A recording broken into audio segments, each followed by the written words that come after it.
The ancient monastery provided the travelers with rest and nourishment, but there was no time to lose. Father Sandor, Charles, Alan, Diana, and Helen knew they had to act swiftly. The abbot gave them detailed instructions on how to reach the old chapel, warning them again of the dangers they would face. Before they left, the abbot handed Father Sandor a silver crucifix and a vial of holy water. "These will aid you in your battle," he said solemnly. "May God be with you." With heavy hearts and determined spirits, the group set out once more into the dark, foreboding forest. The path to the chapel was overgrown and difficult to follow, but Father Sandor's unerring sense of direction and the abbot's map guided them forward. The forest grew denser and more oppressive with each step. The trees seemed to close in around them, and the light struggled to penetrate the thick canopy. The air was heavy with an unnatural silence, broken only by the occasional rustle of leaves or distant cry of an unseen creature. As they journeyed deeper, a sense of foreboding settled over them. Alan, walking beside Helen, noticed her tense expression. "Are you all right?" he asked softly. Helen nodded, though her eyes betrayed her fear. "I'm just worried about what we'll find at the chapel." "We'll face it together," Alan assured her. "We've come this far, and we won't turn back now." Charles, leading the group with Father Sandor, kept a tight grip on the crucifix. "I wish we knew more about what we're up against," he said quietly. Father Sandor glanced at him. Dracula's power is formidable, but his arrogance may be his undoing. He underestimates the strength of those who stand against him with faith and courage. As they neared their destination, the forest began to thin, and an eerie mist curled around their feet. The outline of a crumbling chapel emerged from the gloom, its Gothic spires reaching towards the sky like skeletal fingers. The air grew colder, and an oppressive sense of dread settled over them. "This is it," Father Sandor said, his voice barely above a whisper. The Chapel of Shadows. The doors of the chapel were heavy in weather, their wood cracked and splintered with age. Charles pushed them open, and they creaked ominously, revealing the dark interior.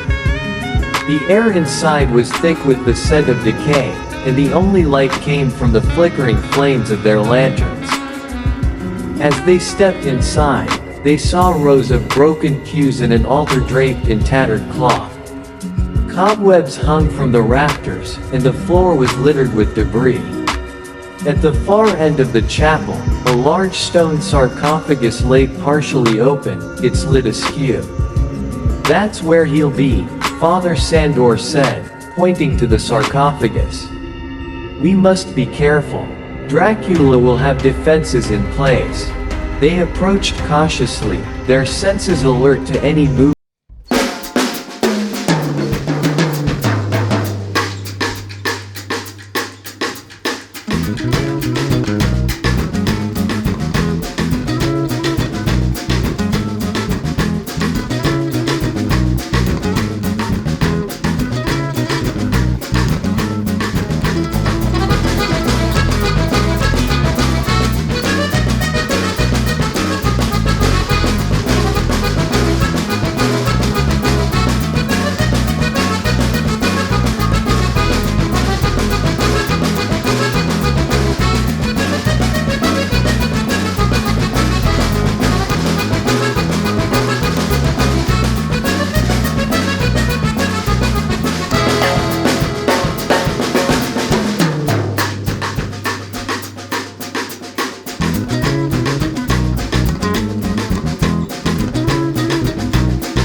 forward with the crucifix held high.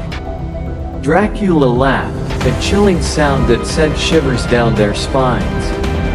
"You are fools to think you can defeat me." With a blur of motion, Dracula lunged at them, his fangs bared. Charles thrust the crucifix in front of him, and Dracula recoiled with a hiss. Alan seized the moment, driving the makeshift stake into Dracula's chest. The vampire lord let out a roar of agony, his body convulsing as he struggled to pull the stake out. But Father Sandor acted quickly, splashing the remaining holy water onto Dracula's writhing form.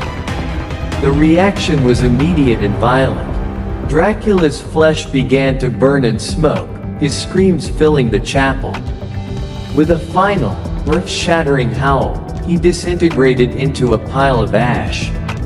The group stood in stunned silence, their breaths coming in ragged gasps. They had done it. Dracula was defeated.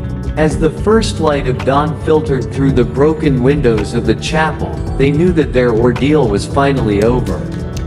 The shadow that had loomed over their lives had been vanquished, and they could return to their world, free from the terror that had haunted them. Father Sandor looked at his companions, pride and relief in his eyes. "You have all shown great courage. The darkness has been driven back, thanks to your bravery." Charles, Alan, Diana, and Helen embraced each other, the weight of their victory sinking in. They had faced the unimaginable and emerged victorious, bound by the strength of their unity and their unwavering resolve. As they left the chapel and began their journey back to the village, they knew that they would carry the memory of their adventure with them forever. The battle against Dracula had tested their limits and their faith, but it had also shown them the power of hope and the strength of the human spirit. And so, with the sun rising behind them and the shadows receding, they walked towards a future filled with light and possibility, knowing that they had faced the darkness and won. The journey back to the village was somber and reflective. Though they had defeated Dracula, the ordeal had left its mark on each of them. The forest, now bathed in sunlight, seemed less menacing, but the memories of what they had endured lingered in the air. When they reached the village, they were met with a mix of astonishment and relief. The villagers had feared they would never return. Father Sandor assured them that Dracula was no more, and a sense of cautious hope began to spread among the people. In the days that followed, the group rested and healed, both physically and emotionally. The village, grateful for their bravery, offered them hospitality and care. Father Sandor spent time in prayer and reflection, preparing for his return to his own parish. While Charles, Alan, Diana, and Helen took the opportunity to bond and share their experiences. One evening, as they gathered around a warm fire, Charles spoke. "We've been through so much together. It's hard to believe it's finally over." Alan nodded. "It feels like a dream, or a nightmare. But I'm glad we faced it together." Diana smiled softly. "We wouldn't have made it without each other. We were stronger because we stood as one." Helen, her eyes reflecting the firelight, added, "And now we can move forward. We've been given a second chance." Father Sandor, who had been listening quietly, finally spoke. "You have all shown incredible courage and faith. Remember, this experience has not only tested you but also forged a bond that will never break. Carry that with you always." The group spent a few more days in the village, helping to restore the sense of normalcy and offering support where they could. They knew that their presence had brought hope and strength to the villagers, just as their unity had brought them through the darkness. As the time to leave approached, they gathered their belongings and prepared for their journey home. The villagers, now with a newfound sense of hope, bid them farewell with heartfelt gratitude.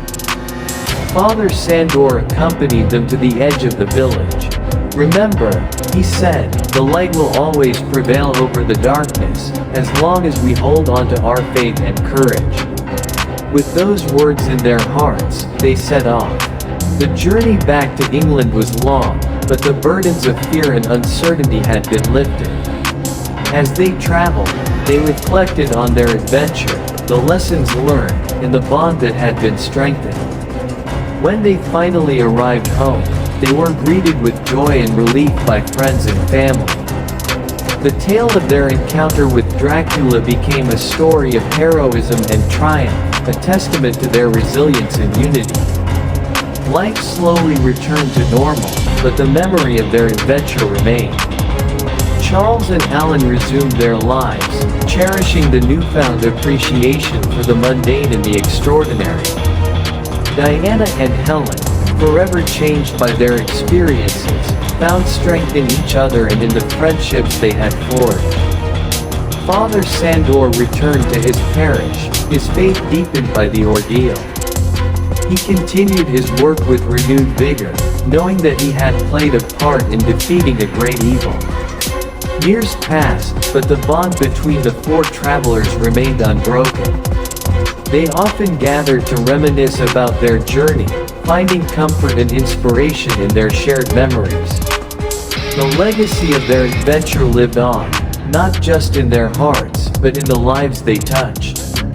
They had faced the darkness and emerged victorious, a testament to the power of faith, courage, and unity. And as they moved forward, they knew that they were forever bound by the light they had found within each other.